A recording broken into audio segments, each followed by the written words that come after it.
faux? La majorité des gens perdent de l'argent parce qu'ils remplissent mal leur déclaration fiscale. Oui. On peut récupérer plusieurs millions d'euros simplement en déclarant correctement. Plusieurs millions d'euros? Milliers. Plusieurs milliers d'euros, pardon. Milliers, oui. Faire sa déclaration seule, c'est sans risque. Non, Créer une entreprise au Luxembourg, c'est réservé à ceux qui ont beaucoup d'argent. non, Un bon réseau est plus important qu'un bon business plan. oui, Un entrepreneur doit forcément travailler jour et nuit pour réussir. non, Le Luxembourg, c'est uniquement un pays de banques et de frontaliers. non.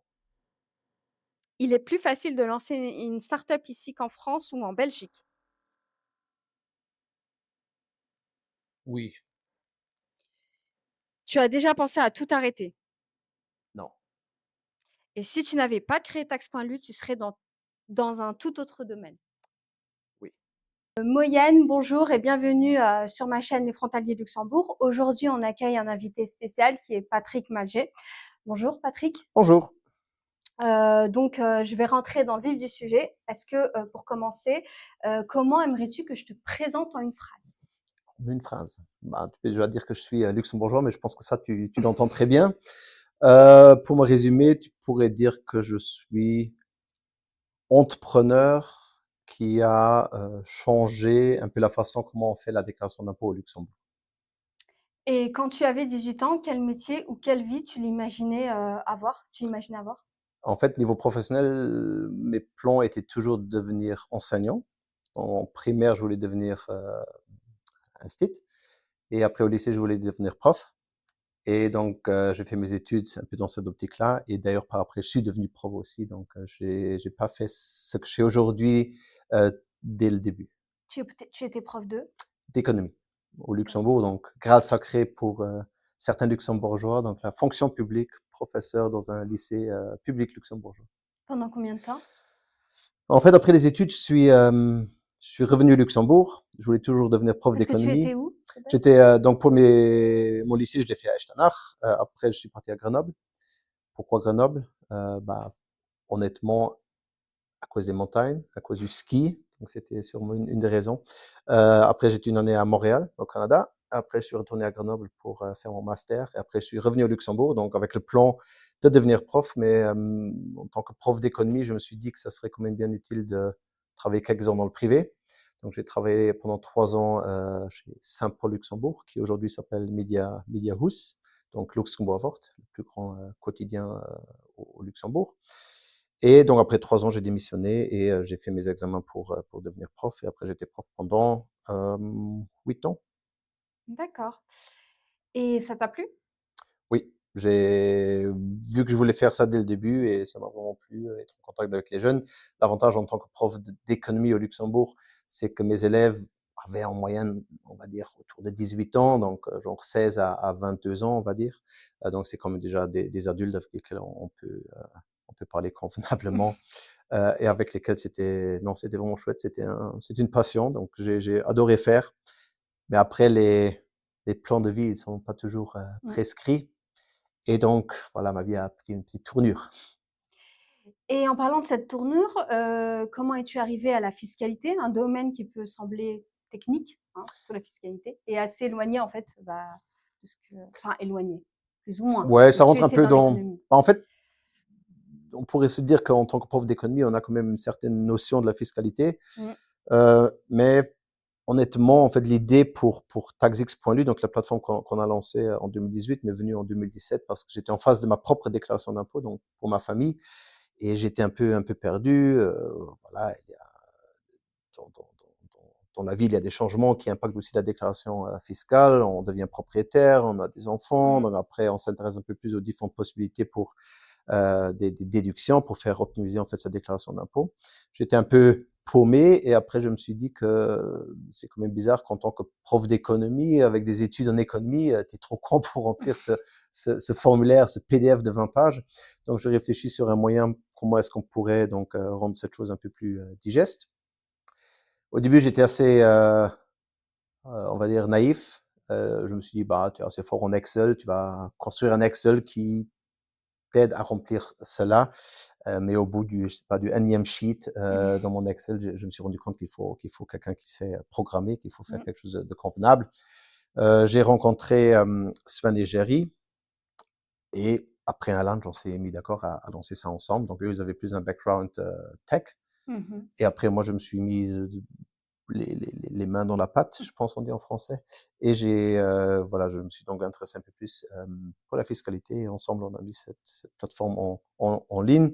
Et donc, on a commencé en mars 2018. Donc, à partir de mars 2018, les contribuables pouvaient faire leur déclaration d'impôt sur notre site.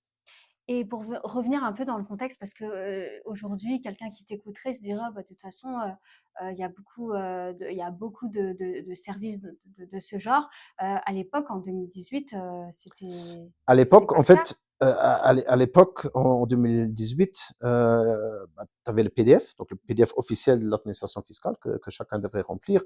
Les uns le remplissaient en PDF, l'imprimaient, signé, envoyé. Les autres l'imprimaient et remplissaient tout à la main, ce qui se fait encore beaucoup aujourd'hui d'ailleurs. Donc c'était ça. Ou bien tu allais voir une fiduciaire, un fiscaliste qui te facturait facilement, je sais pas, 200, 300, 400, un peu en fonction de ta situation. Mais après, il n'y avait pas de solution en ligne. Donc, on était les premiers à proposer ce service en ligne comme on le fait aujourd'hui aux contribuables luxembourgeois, donc aussi bien résidents que frontaliers. Et la première année, donc, on s'est lancé en mars 2018. Et la première année, on a fait à peu près 600 déclarations. Donc, Pas mal. avec pas un grand budget marketing. Et du coup, quel a été ton parcours avant la création de Tax.lu? Donc, tu étais prof. Voilà, donc j'ai travaillé 3 ans pour Saint-Paul, je suis devenu prof. Et en tant que prof, j'ai toujours eu des classes, en fait, ça s'appelle mini-entreprise. Donc, au Luxembourg, il y a une association qui s'appelle Young Entrepreneur, donc entrepreneur jeune. Donc, c'est une association qui fait de la promotion de l'entrepreneuriat dans les lycées, dans les écoles. Donc, aussi, ils ont aussi des projets en école primaire, mais avant tout dans les lycées. Et donc, là, je participais toujours au concours de mini-entreprise. Donc, en fait, les élèves, pendant une année, ils créent une mini-entreprise. Ils produisent un certain produit qu'ils vont vendre ou un service. Ils font le marketing, comptabilité, toutes les choses un peu en petit d'une vraie entreprise. Donc, j'étais toujours un peu dans ce monde, avec un pied un peu dans ce monde entrepreneurial, même si c'était à une échelle beaucoup moins grande. Mais je suis aussi rentré en contact avec d'autres entrepreneurs. Et donc, ça m'a permis de voir que si on a une bonne idée, ça pourrait donner quelque chose. Exact. Et du coup, à quel moment t'as donné l'idée de lancer ton entreprise? Donc, au début, c'était qu'une idée. C'était pas du tout mon projet d'arrêter en tant qu'enseignant. Donc, en 2017, avec Chéri et Sven, on s'est mis d'accord à travailler là-dessus. Donc, en journée, j'étais prof. Le soir, j'étais papa, et pendant la nuit, j'étais pseudo-entrepreneur à l'échelle où on était à cette époque-là. Et j'ai continué à travailler comme ça jusqu'en 2020. Donc, pendant 3-4 ans, en tant que fonctionnaire luxembourgeois, on peut demander une autorisation auprès de son ministre pour faire quelque chose à côté, sous certaines contraintes. Et donc, je faisais ça pendant 3-4 ans, donc on va dire 2017 à 2020, à côté du fait d'être enseignant. C'était jamais le plan d'arrêter cela. Mais en 2020, ça a pris une ampleur à ce que j'ai dû prendre une décision. Et à ce moment-là, j'ai donc arrêté à enseigner. Et à partir de septembre 2020, je suis à 100% là sur le projet. Et du coup, si j'ai bien compris, tu es un cofondateur. Je suis cofondateur, voilà. Donc, Ok. je suis cofondateur. Donc, au début, on a lancé ça un peu comme, aussi pour Sven et Jerry, un peu comme projet, comme side project. Et après, ça a pris l'ampleur que ça a pris. Et là, aujourd'hui, on a plusieurs personnes sur la payroll. Ok, d'accord. Et donc, bah, j'allais te demander comment s'est passée la toute première étape. Est-ce que tu étais seule ou bien entourée dès le départ? Je suppose que du coup, tu étais au début seule via ton Excel, puis ensuite, tu t'es entourée des bonnes Voilà. personnes. Après, je me suis vite rendu compte que la fiscalité, c'est pas aussi facile que ça. On peut faire beaucoup dans un Excel, mais au bout d'un certain moment, il faut quand même du vrai code. Et donc, je me suis vite entouré de Sven et Jerry pour avancer là-dessus. Et si je regarde aujourd'hui le code qu'on a qui remplit en fait cette déclaration d'impôt, un Excel, ça n'aurait pas marché. Et aussi toutes les fonctionnalités qu'on a mis en place à fur et à mesure, parce qu'en fait, la version de taxx.lu que vous voyez aujourd'hui, c'est pas du tout la même chose de ce qu'on a lancé en 2018. S'entourer des bonnes personnes, ça aurait été impossible. Il y aurait une alternative. Je ne sais pas si on va encore parler un peu de financement lors de la création d'une entreprise. L'alternative aurait été que je prenne de l'argent en main et que j'irai voir une entreprise de développement web. Et donc, il m'aurait développé cela. Mais alors, l'investissement initial aurait été une toute autre histoire que ce qu'on a investi dans le projet actuel. En parlant d'investissement, comment tu as financé et concrétisé ce projet? C'était surtout un investissement temps. Donc, c'était beaucoup de temps à développer, à tester, à programmer, donc de nous trois, donc de Jerry, de Sven et de ma part. Investissement pécuniaire, a priori, le seul argent qu'on a investi là-dedans, c'était 500 € au début pour faire de la pub sur Facebook à l'époque. Parce que Facebook, à l'époque, ça marchait plutôt bien. Donc, on a dépensé 500 € de ma propre carte crédit sur Facebook. Après, chaque euro qu'on a eu en chiffre d'affaires, on l'a réinvesti en marketing. Donc, en fait, il n'y avait pas vraiment il n'y avait pas d'investissement à part les 500 € d'investissement initial. Mais bien évidemment, pendant 2-3 ans, on ne s'est pas payé de salaire, on n'a rien sorti de la boîte. Donc, chaque euro généré en chiffre d'affaires, on l'a réinvesti en fait dans le développement et dans le marketing de la plateforme. Donc les premières années, tu vivais de J'étais ton prof, salaire c'est ça. en tant que prof. J'étais fonctionnaire, donc Ok. Et quel obstacle tu as rencontré dans tes premières années?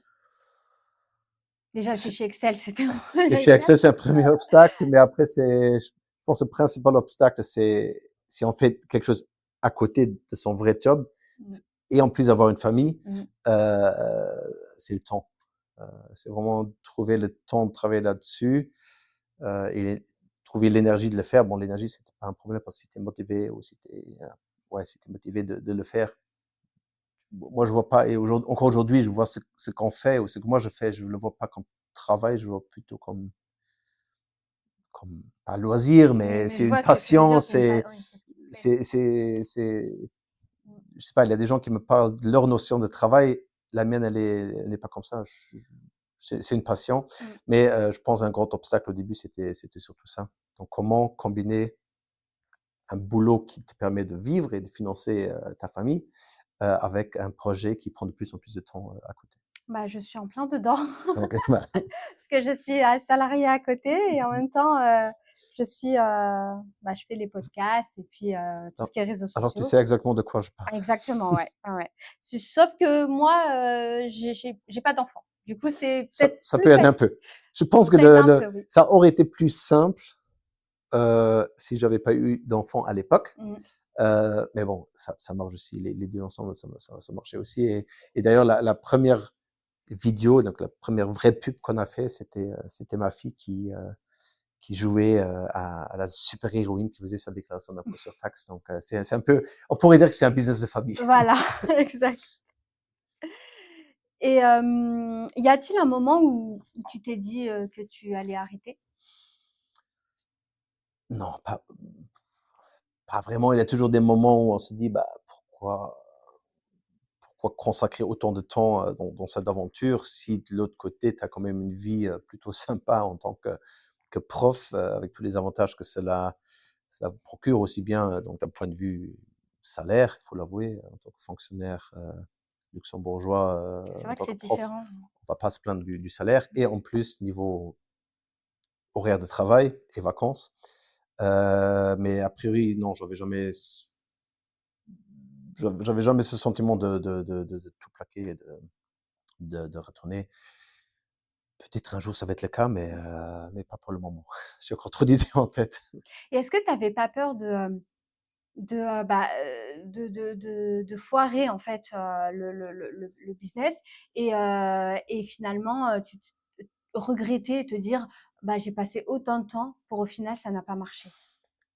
Oui, mais après je pense que peut-être toi, c'est pareil, ou chaque entrepreneur, je pense que ce qui nous drive aussi un peu, c'est cette prise de risque et je pense qu'on est bien conscient que ça peut toujours bloquer quelque part ou ne plus marcher ou quoi que ce soit. Mais je pense que c'est aussi ça qui nous pousse un peu voilà, de faire ce qu'on fait, de ne pas savoir où le voyage il va, comment dire, quel chemin tout ça va prendre. Et je pense que ça rend la chose un peu plus spicy que être dans une carrière normale où on entend tout simplement et on sait, voilà, on a un job, on ne risque rien. Mais en fait, ça m'a pas fait peur. Faut aussi savoir, j'avais le luxe en tant que fonctionnaire au Luxembourg, peut-être en France c'est pareil. On a droit à 4 années de congé sans solde si on veut se lancer dans quelque chose. Donc en fait, en 2020, j'ai pas tout de suite annulé mon fonctionnariat, mais j'ai pris 4 ans de congé sans solde, en sachant que au Luxembourg, il y a une pénurie de profs. Donc les auditeurs, si jamais vous voulez devenir prof, c'est le moment. Et donc je savais que si jamais on foirait avec taxix.lu, l'éducation nationale m'accueillerait les bras ouverts. Donc en fait, j'avais une sorte de filet de sécurité qui éventuellement quelqu'un qui est dans le privé comme toi, si jamais à un certain moment tu décides de démissionner. On a le droit à un congé sans solde. Ok, vous avez, ok. Donc, t'es chanceuse, mais peut-être dans d'autres entreprises, si tu démissionnes parce que tu veux te lancer dans quelque chose, il se peut très bien que si une année plus tard, tu reviens les voir, ils vont te dire, bah, tant pis, hein, et pourtant, je verrais ça en tant que responsable RH dans ta boîte, je verrais ça plutôt comme un atout. Elle a osé, elle a essayé quelque chose, elle a appris des choses qui maintenant pourraient à nouveau être bénéfiques pour la société. Et à l'inverse, quel a été ton premier vrai succès, le moment où tu t'es dit ça y est, ça marche? Je pense que c'était la première fois qu'il y avait quelqu'un d'extérieur qui était prêt à payer pour le service qu'on proposait.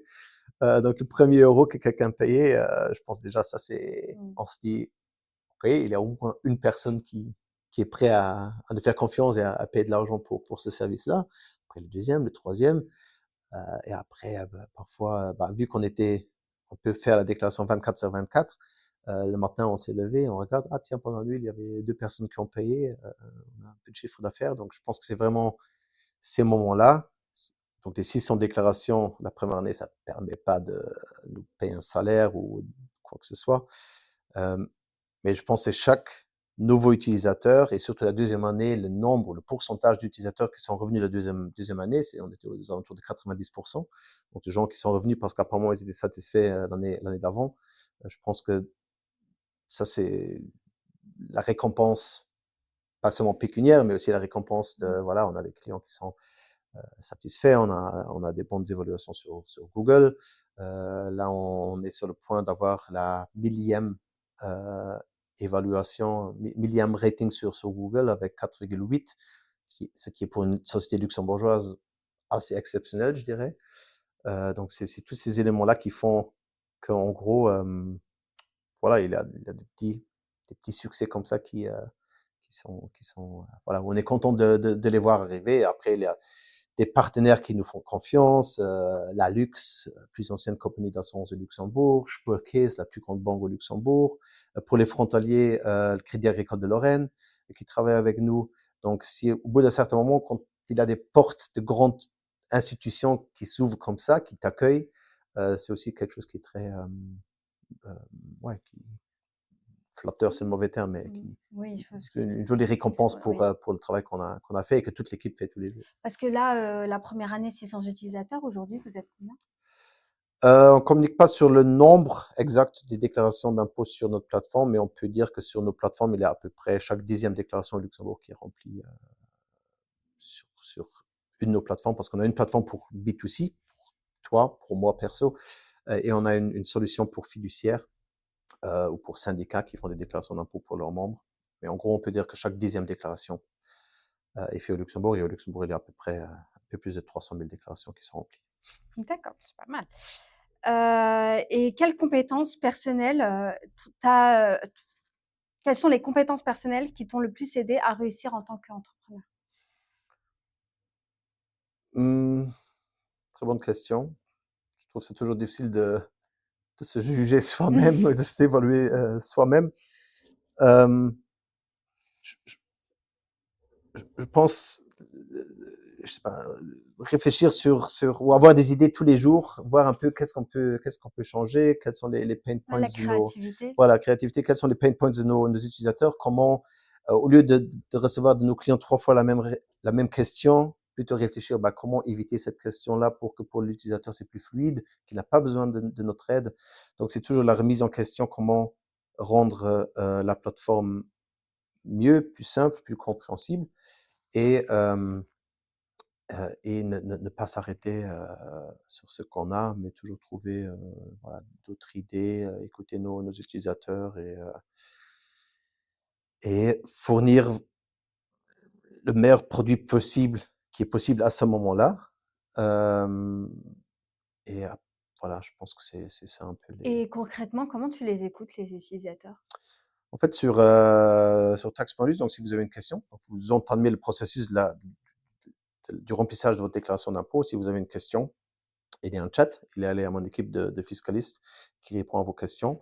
Et sur base, en fait, de ces questions-là, on regarde quels sont les problèmes que nos utilisateurs ils ont et comment est-ce qu'on peut les résoudre avant que ces problèmes-là Ouais. surgissent. Mm. Et donc, ce qu'on a mis en place en 2020 ou 2021, je pense, c'est ce qu'on appelle Autoscan.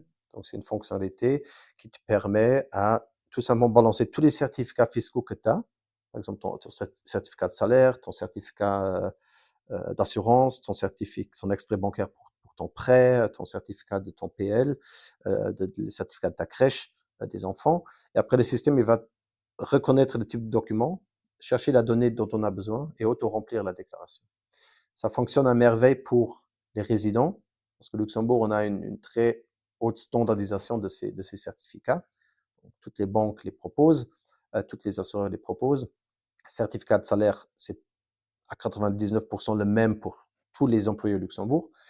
Ça fonctionne un peu moins, mais de plus en plus aussi pour les frontaliers, notamment parce qu'on a des partenariats, par exemple, avec Crédit Agricole de Lorraine, qui eux, ils émettent des certificats spéciaux pour donc la déclaration luxembourgeoise. Donc, on peut aussi les importer et auto-remplir sa déclaration.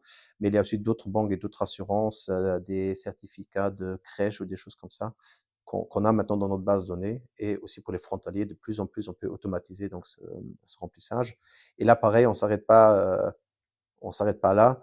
Euh, Chaque fois qu'il y a un certificat qui n'est pas reconnu, avec l'autorisation de l'utilisateur, il peut nous donner accès à ce certificat et on va essayer de l'intégrer dans notre système pour que l'année prochaine, quand il revient, il n'aura pas le travail à faire de copier-coller soi-même, mais de profiter également donc de cette importation.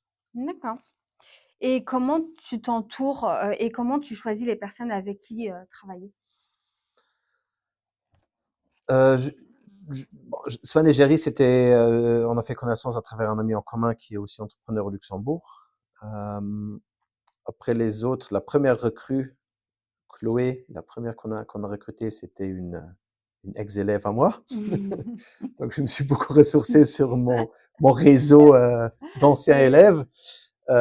Donc, voilà, Chloé, on est resté fait son bac. Après, elle a entamé des études. On s'est revus par hasard. Elle me disait que les études, c'était pas ce qu'elle imaginait. Donc, elle allait changer, mais que jusqu'en attendant, elle devrait aller travailler un peu. Et donc, au lieu d'aller chez McDo et faire des hamburgers, je lui ai proposé de nous rejoindre. Donc, c'était notre première recrue et elle est toujours là et rien à dire. Chloé reste comme t'es. Et après, c'était toujours, bon, niveau stagiaire, donc chaque année, on prend des stagiaires. Ceux-là, c'était à 99% des élèves à moi. Donc, où je savais déjà, OK, comment est-ce qu'ils étaient en classe. Donc, Ouais. là, ils sont partis à l'université. Donc, je les connaissais déjà un peu. Donc, j'avais déjà un certain feeling. C'est pratique d'être prof, en fait. Ouais, c'était pratique. Mais bon, là, vu que là, ça fait 5 ans que je suis plus prof, en fait, ce bassin-là, il est vide. Peut-être faudra retourner Je, un petit peu et voilà, là, actuellement, on a un stagiaire qui était aussi mon élève.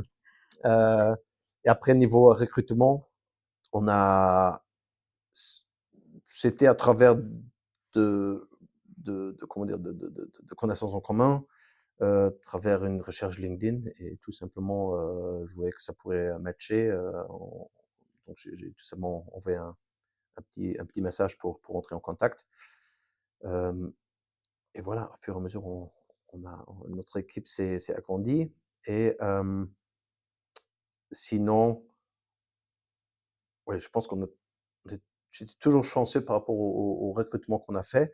On a une équipe superbe, très jeune. Moi, je suis l'aîné avec mes 41 ans. Je pense que la moyenne d'âge de notre boîte, c'est en dessous de 30 ans. Mmh. Donc, c'est moi vraiment le boomer. C'est eux qui m'expliquent comment Instagram, TikTok fonctionne. J'avais pas TikTok jusqu'à ce que nous, on a fait connaissance.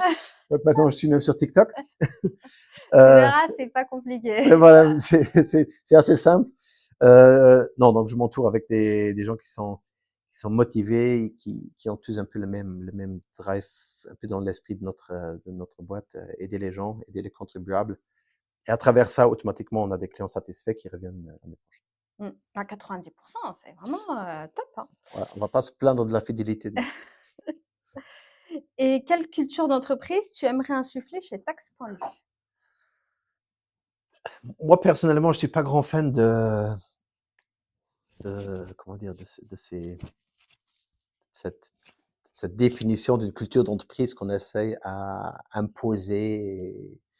Et je pense que c'est surtout du feeling, du bon sens, que tout le monde sache dans l'équipe qu'on est là pour aider les gens, que derrière, bah, il a des salaires à payer. C'est pas moi personnellement qui paye ces salaires, c'est nos clients. Donc des clients satisfaits, qu'on servit bien, qui vont revenir, permettent à payer donc les salaires de toute l'équipe. Donc c'est toujours, en fait, si je devrais mettre un focus sur une valeur de notre société, c'est vraiment de mettre nos utilisateurs dans le centre de nos efforts pour les servir au mieux.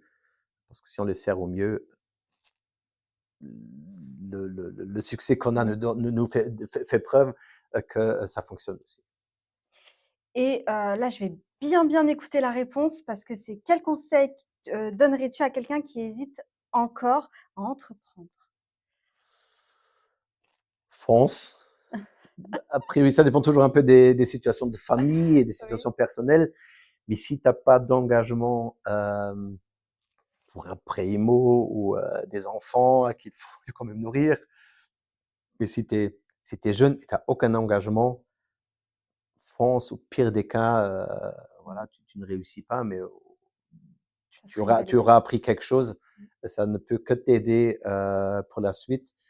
Et aussi, je pense que si par après, tu dois ou tu veux aller travailler dans une boîte et tu pousses ta candidature, une expérience dans l'entrepreneuriat, quand tu peux montrer que tu as fait quelque chose, mais pour telle et telle raison, et aussi peut-être l'autoréflexion, pourquoi pas de succès, ça peut aussi convaincre un futur employeur de peut-être te recruter plutôt que quelqu'un qui était toujours salarié, qui n'a pas osé et qui n'a pas voilà, appris toutes ces choses qu'on apprend en tant qu'entrepreneur, parce que en tant qu'entrepreneur ou quand tu crées une société ou un projet, c'est pas que ce que les gens ils voient. Donc, par exemple, pour toi, c'est pas ce qu'ils voient sur TikTok. Ils ne voient pas toutes les heures que tu consacres dessus. Après, bah, comment monétariser cela. Après, il y a toute l'histoire comptabilité. Après, il y a toutes ces problématiques d'autorisation, de création de la société. Oui. Donc, au final, en tant qu'entrepreneur, tu apprends plein de choses. Mhm. Et même si, au bout d'un certain moment, tu dois te dire que ça marche pas, je peux pas vivre de cette activité-là. Tu as appris plus de trucs que tu vas apprendre pendant 5 ans à la fac. Ça, c'est totalement vrai. En tant qu'entrepreneur, on a plusieurs casquettes. Après, peut-être au Luxembourg, c'est mieux vu, mais en tout cas, je sais qu'en France, quand on a un petit trou dans le CV, même si tu dis que tu as été entrepreneur et que tu as échoué pour telle et telle Mm. raison et qu'on voit que tu as appris de tes erreurs, bah, ça reste quand même un peu tabou et Je pense, mal on dit vu. souvent que c'est un peu en Europe, c'est différent des États-Unis, Mmh. où là, en fait, chaque bon entrepreneur devrait, je sais pas, échouer 3 fois pour réussir la quatrième. Peut-être que oui, je pense pas qu'il y ait une différence entre le Luxembourg et la France par rapport à cela. Je dois aussi avouer qu'au début, surtout en tant que luxembourgeois fonctionnaire, j'avais beaucoup d'amis qui étaient un peu sceptiques par rapport au fait que, bah, pourquoi tu arrêtes d'être prof? T'as quand même, t'as la belle vie. Il y avait un peu d'incompréhension aussi de la part de mes parents peut-être qui, voilà, qui voyaient ça un peu différent. Mais je pense que les mentalités, là aussi, ils changent. Oui. Après, ça dépend aussi toujours de ce qu'on a fait et si vraiment, voilà, on peut être entrepreneur et produire du vent, ou bien entrepreneur et au final, il y a une raison pourquoi ça n'a pas marché. Mais en gros, c'est pas un trou dans le CV en ayant essayé de lancer quelque chose. Mmh. Et si tu devais relancer un nouveau projet demain, tu irais dans quel domaine? Pour des idées, j'en ai plein. Il manque le temps, mais je pense qu'un jour, bon, un peu ce que j'ai en tête, c'est qu'un jour, je vais aller plus dans l'artisanat. Donc, ça me dirait bien de faire une reprise je sais pas, d'une menuiserie ou d'une serrurerie ou quelque chose de plus concret que du digital. Parce que je pense que l'appareil, si on met le client au centre de cette activité-là et au centre de ses efforts, on peut gagner de l'argent et deux, créer quelque chose qui est peut-être pas pour l'éternité, mais qui fait plaisir aux clients pendant une très longue durée. Donc, il se peut très bien que je sais pas, dans 10 ans, je suis plus dans l'artisanat que dans le digital. Donc dans 10 ans, je t'interviewe autour de l'artisanat alors. Peut-être, peut-être. T'es manuel de base? Je suis manuel de base, j'aime bien bricoler. Je me suis monté moi-même un sauna dans mon jardin. Ah, top! Bon, niveau finition, Il marche le sauna. Il marche, Bah il c'est bon marche. alors. Ouais. Il fait chaud, il marche. Mais après les finitions, c'est vrai que l'idée c'est pas que moi je deviens l'artisan, mais que j'ai des bonnes personnes dans la société pour faire ce qu'ils ont appris, parce que je pense que l'artisanat c'est quand même c'est un art ce qu'ils font, pour que ça soit bien fait. Mais après, voilà, voir avec les clients, faire des nouveaux projets, des choses comme ça. Et je pense que voilà, c'est aussi un secteur dans lequel je pense où on peut encore gagner de l'argent, euh, surtout au Luxembourg, je dirais même, avec voilà, quand même une situation sociale qui est favorable à ce genre de business aussi. Et en parlant du Luxembourg, qu'est-ce qui rend ce pays unique comme terre d'entrepreneuriat selon toi? Euh, Bon, on n'est pas, je pense, niveau se lancer, créer une société, probablement c'est aussi lourd qu'en France. Bon, je ne sais pas comment Oh, c'est lourd en France. c'est lourd en France. Au Luxembourg, c'est pas forcément plus simple non plus. On essaie de nous vendre toujours un peu comme une startup nation, mais au final, c'est beaucoup de paperasse, c'est pas très straightforward. Dans les pays baltiques, apparemment, j'ai pas fait l'expérience, on peut faire ça de manière beaucoup plus rapidement. En Estonie, c'est en 24 heures. Voilà, donc ça serait bien d'avoir un peu la même chose ici au Luxembourg, mais ici c'est un peu plus long et après il y a des notaires ouais, qu'il faut aussi payer pour pas grand-chose comme service en contrepartie. Après, ce qui rend Luxembourg unique, à mon avis, et même aussi pour des personnes qui sont peut-être pas luxembourgeois, mais qui veulent se lancer ici avec un produit qu'on pourrait aussi scaler sur une échelle européenne ou voire plus loin, c'est qu'on est un pays entier. Donc, on est un pays qui est petit, avec un marché intérieur qui est quand même assez important. Et c'est en fait une possibilité pour tester des concepts sur une échelle nationale, même si c'est une échelle nationale qui est petite, pour ensuite peut-être les dérouler dans d'autres pays. Donc on a la possibilité ici de lancer quelque chose et après pour voir un peu, voilà, est-ce que ça fonctionne au niveau national luxembourgeois et si ça fonctionne, après réfléchir, bah, comment est-ce qu'on pourrait peut-être dérouler ça dans d'autres pays. Ça, c'est une possibilité pour ceux qui voient un peu plus loin, qui veulent lancer quelque chose au niveau international. Après, l'autre avantage du Luxembourg, et ça c'est notre cas nous, on est notre marché pour taxix.lu, il est assez grand pour faire fonctionner une entreprise avec tous les salariés qu'on a, mais il est trop petit pour qu'un grand acteur extérieur, parce qu'il y a des sociétés qui valent plusieurs milliards d'euros, qui font la même chose que nous. Notre marché, le marché luxembourgeois, à mon avis, il est trop petit pour ces acteurs-là. Donc, en fait, eux, ils ne vont jamais venir au Luxembourg pour adapter leurs produits à la fiscalité luxembourgeoise, parce que tout simplement, ils se disent, bah, c'est comparé à l'Allemagne ou la France ou l'Italie, c'est des miettes. Donc on est dans une position assez confortable, qu'il n'y a pas de grands acteurs qui vont, peut-être que je me trompe, qui vont venir sur le marché luxembourgeois pour nous concurrencer. Et voilà, donc ça, c'est peut-être un avantage qu'on a au Luxembourg. On peut faire du business. Le marché, il est assez grand. Bon, après, ça dépend toujours des produits. Mais c'est ça un avantage du Luxembourg. L'autre avantage du Luxembourg, c'est aussi les niveau networking, au niveau relations, ou comment on appelle ça en français, ou Le réseau. le réseau. Niveau réseau, au Luxembourg, on n'est pas super nombreux ici dans ce pays. Et dès qu'on est un peu dans le monde de l'entrepreneuriat, on connaît rapidement tout le monde. On a les bonnes personnes où on peut poser des questions, qui peuvent aider. Donc, je pense que le réseautage du Luxembourg, il est beaucoup plus facile qu'à Paris, par exemple, où là, on parle de notre nombre de potentielles personnes dans ton réseau. Donc, au Luxembourg, dès que tu as ton petit réseau, voilà, c'est assez simple. Et je dois avouer qu'en tant que luxembourgeois, en parlant luxembourgeois, peut-être c'est aussi pour ceux qui nous écoutent Oui. un argument pour apprendre le luxembourgeois. Ça ouvre encore une fois beaucoup plus facilement des portes. Bon, bah, je vais commencer à apprendre le luxembourgeois alors. C'est vrai. Et est-ce plus simple ou plus compliqué de créer une entreprise ici pour toi? J'en ai jamais créé ailleurs.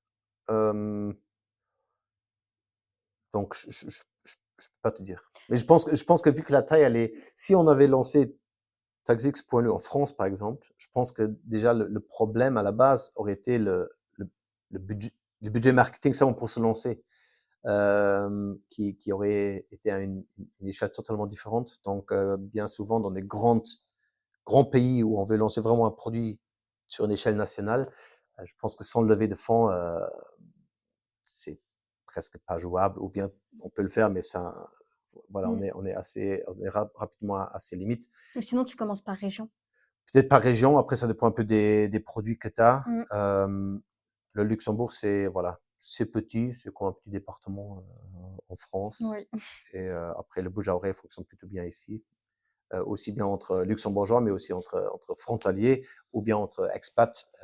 Mm. Et donc, si on arrive à se faire recommander, voilà, ça facilite les choses. Et quel cliché sur le Luxembourg tu aimerais déconstruire? Sur le Luxembourg, le pays, Mm. bah, qu'on travaille tous dans la finance, qu'on est tous riches, et ouais, qu'on est un paradis Bah, fiscal. c'est ce que j'allais dire. Ouais. Moi, j'aurais dit paradis fiscal. Peut-être qu'on est un paradis fiscal sur certains créneaux ou certains secteurs, mais à la base, et je pense que tu es salarié au Luxembourg, point de vue imposition sur les revenus, on n'est pas mieux, on n'est pas mieux qu'en France. Mm. Donc en fait, il a toujours ces stéréotypes-là. Après, donc ça c'est pour le pays. Après, je pense qu'il y a aussi beaucoup de frontaliers qui ont des vues stéréotypes sur le luxembourgeois, Mm. et l'inverse aussi. Donc le luxembourgeois aussi envers les frontaliers. On est a priori plus sympa que beaucoup de frontaliers le pensent. C'est vrai, je suis d'accord. Et est-ce que tu dirais que beaucoup de personnes perdent de l'argent à cause d'une déclaration fiscale mal remplie? Malheureusement, je pense que oui. Je pense que, vu que j'étais prof d'économie, il y avait une seule section au lycée luxembourgeois où on traitait un peu la déclaration d'impôt. Après, ça fait pas partie de l'éducation financière. Et après, chaque élève, peu importe la section qu'il a choisie, s'il part dans l'artisanat, je sais pas, dans les sciences ou quoi que ce soit, la déclaration d'impôt, c'est pour chacun. Et ça devrait faire partie en fait de l'éducation à l'école, parce que par après, il y a beaucoup de gens qui perdent quand même de l'argent. Je donne un exemple très concret. Je viens de me faire installer des panneaux Solaire. solaires sur le toit de notre maison. Et les deux artisans, les deux électriciens de luxembourgeois qui les ont posés, qui les ont branchés, j'ai beaucoup discuté avec eux. Il y en a l'un qui me dit, ouais, je suis en train de construire une maison moi-même. J'ai acheté le terrain l'année dernière. Et après, il me posait la question, et vous travaillez dans quoi? Donc, j'ai dit taxe.lu, donc peut-être que tu fais ta déclaration d'impôt déjà chez nous. Il me dit, ah non, je fais pas de déclaration d'impôt. Je dis, comment ça, tu fais pas de déclaration d'impôt? Ouais, on n'est pas mariés, on n'est pas pacsés, donc on n'est pas dans l'obligation, et moi, ça me saoule. Et après, j'ai posé des questions, mais est-ce que tu as un prêt pour Est-ce que tu as acheté ton terrain avec un prêt? Ouais. Quel montant? X. Quel taux? Y. OK. Est-ce que tu as eu des frais bancaires pour l'ouverture de ce crédit? Ouais. Est-ce que tu as eu des frais de notaire pour l'ouverture du crédit? Oui. Est-ce que comment tu l'as financé? Bah, combiné à une épargne de logement, bah, tu pourrais le déduire aussi. Est-ce que tu as payé une solde restantue? Oui, en prime unique, parce que le banquier m'a dit que c'est le mieux. J'ai posé la question, mais combien tu gagnes plus ou moins par mois et combien ta partenaire, elle gagne? Après, je lui ai dit, ben, en fait, si tu fais pas de déclaration d'impôt, tu perds littéralement 15 000 euros pour 2025, 24. Donc, tu pourrais te faire rembourser 15 000 euros l'année dernière avec tout ce que tu as à déduire déjà que pour cette maison que tu es en train de construire. Et je pense que là, il avait quand même bien compris que ça ferait quand même du sens à regarder cela de plus près. Donc, oui, malheureusement, il y a des gens qui font pas de déclaration d'impôt parce que peut-être ils n'aiment pas ou ils savent pas le faire ou pour une raison que j'ignore, Tous les mais 2 comme moi. ou les deux. En gros, le fisc luxembourgeois, et je pense que le fisc français, il est pareil, il vient pas vous sonner à la porte pour vous dire fais une déclaration parce qu'on va te rembourser 15 000 balles. C'est sûr. Il vient Donc, sonner à la porte si tu lui donnes l'argent. exactement. Si tu es dans L'inverse. l'obligation, tu dois de l'argent, il vient te voir, mais pas l'inverse. Donc, chacun, euh, faut s'intéresser un minimum à la matière pour voir si on laisse pas de l'argent au fisc luxembourgeois qu'ils sont censés vous rembourser. Et TaxX.lu, ça vous, en fait, sur notre plateforme, vous pouvez simuler cela. Donc, vous pouvez simuler une déclaration d'impôt gratuitement.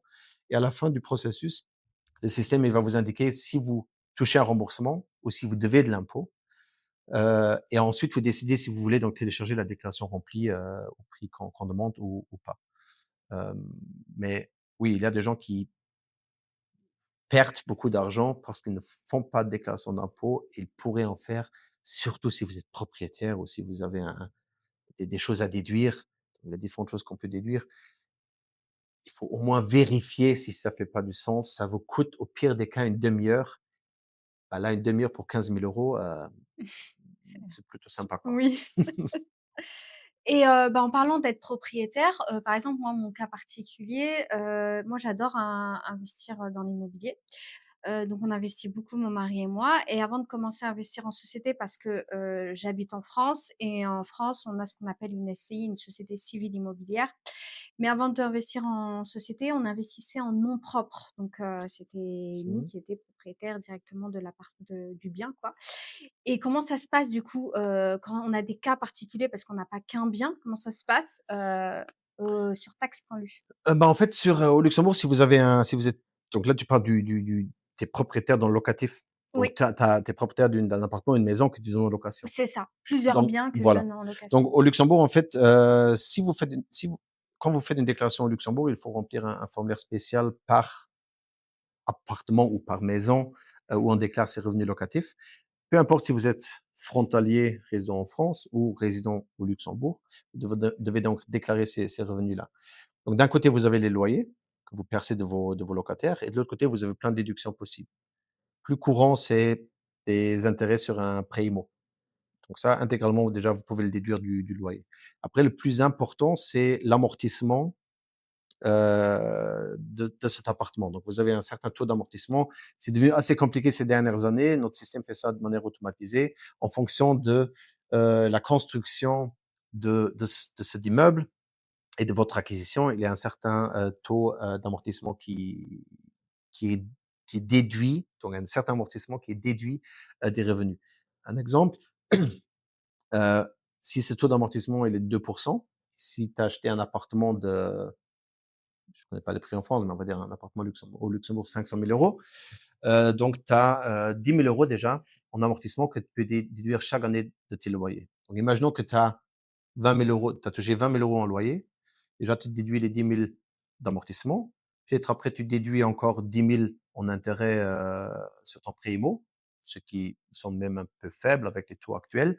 Donc, au final, déjà, 20 000, moins 10 000, tu es déjà à zéro. Après, si tu as encore d'autres frais d'assurance non remboursés par le locataire, taxes foncières ou petits travaux dans l'appartement, pas remboursés par par le locataire, tu peux le déduire également et ça peut te permettre dans certaines situations d'avoir même un revenu de location négatif qui te fait diminuer ta base imposable Donc, indirectement, tu économises même des impôts sur ton salaire. C'est parfait. Donc plus j'investis, plus je peux économiser Plus si j'arrive à avoir pas mal de charges ou c'est déductions. ça. Et donc, niveau taux d'amortissement, donc il y a eu beaucoup, beaucoup de changements, mais avant, c'était assez simple. Les 6 premières années, donc sur une nouvelle construction, le taux d'amortissement, il était de 6 Donc si tu achetais une maison pour 1 000 000 €, les 6 premières années, à l'époque, tu pouvais déduire, 60 000 € de tes loyers chaque, année. Donc en gros, tu avais un énorme revenu de location, négatif et donc au final, tu as vraiment économisé de l'argent avec cet investissement. Maintenant, c'est un peu plus avec les taux d'amortissement, c'est vraiment avant, c'était 3 lignes dans la Mmh. loi. Maintenant, c'est une C'est vrai. page comme ça. On s'est beaucoup penché sur cette histoire chez Tax au début d'année. Donc nous, sur notre plateforme, vous indiquez tout simplement les données que vous connaissez, année de construction, année d'acquisition, toutes ces choses-là et après le système va faire le reste sur Ah place. top. Donc c'est là où je voulais en venir du coup. J'ai juste à noter tout ce que je sais Voilà. et Nous, le système fait le automatiquement. système, il va faire les calculs nécessaires de manière automatisée OK. et il va fournir dans les annexes, dans un PDF annexe, il va donc donner le détail de calcul pour que l'agent fiscal sache aussi d'où provient ce montant sur la déclaration d'impôt. D'accord, OK. Et quelles sont les erreurs les plus fréquentes que tu observes? L'erreur les plus fréquentes, je pense que pour les frontaliers, vu que je pense au webinaire, c'est surtout à leur adresse, c'est que il y a beaucoup de gens qui pensent que les produits d'assurance, par exemple, qu'ils ont en France, la mutuelle, assurance, RC de la voiture, une assurance vie, auprès d'une banque française, ne soient pas déductibles et donc ils les mettent même pas sur la déclaration luxembourgeoise. Ce qui est faux, donc ça dépend des produits, mais on va dire de manière générale, tous les produits d'assurance, heu, sont sont déductibles, peu importe si c'est une compagnie d'assurance luxembourgeoise ou française. Après pour les contrats de pension, contrats de pension privés, il faut que ça soit un produit luxembourgeois. Là, on peut vous aider sur tax.lu. Et pour les PL, pareil. En fait, les banques françaises proposent aussi ce qu'ils appellent des plans épargne logement, des PL. Ceux-là ne sont pas acceptés au Luxembourg parce que c'est pas le même type de produit d'épargne logement qu'ici au Luxembourg ou en Allemagne. Donc, en fait, pour ces déductions-là, ça doit être un contrat luxembourgeois ou un contrat allemand pour l'épargne logement. Et est-ce que vous aidez à optimiser du coup? Par exemple, moi je veux faire ma déclaration, mais je veux aussi, Ouais. optimiser. Donc en fait, sur tax.lu, le but principal, en fait, on va dire, c'est faire votre déclaration d'impôt, donc le document que vous devez donc envoyer au fisc. Mais suite à chaque déclaration que vous faites, vous allez tomber sur des pages d'optimisation fiscale. Donc le système va vous montrer quelles sont les différentes possibilités qu'on a encore pour optimiser, donc pour payer moins d'impôts. Et donc là, en fait, on va un peu plus dans les détails avec des petites vidéos qui expliquent cela. C'est quoi une assurance vie, c'est quoi une assurance pension. Et après, on peut gratuitement réserver un call avec quelqu'un de mon équipe, avec moi-même. Je l'ai fait aussi de temps en temps. Et on fait le point sur les différentes options. Et après, si le client il veut de l'aide pour la souscription de ses produits, on est partenaire de la Lux, donc plus ancienne compagnie d'assurance de Luxembourg, et de Wüstenrot, qui est une banque et pas de logement. Et après, on prépare en fait ces contrats-là pour les clients. Donc ça D'accord, fait OK. partie intégrante en fait de la solution taxe. Donc c'est pas que remplissage de la déclaration d'impôt, mais c'est aussi aider à comprendre comment réduire sa charge fiscale. Et si tu devais résumer, en une phrase, pourquoi il est essentiel de bien gérer ses impôts, quelle serait-elle? De manière vulgaire, je dirais pour pas se faire niquer. Ouais. Après, Oui, c'est pas faux, ouais, ouais. il faut Ouais, s'intéresser un minimum aux impôts parce que mmh. comme l'exemple que je viens de Mmh. donner, rapidement on peut perdre. C'est pas une perte, en fait c'est une perte d'un certain gain qu'on pourrait avoir si on s'intéresse pas un minimum à la matière. Et donc, en tant que luxembourgeois, je suis content si vous offrez des impôts à l'État luxembourgeois.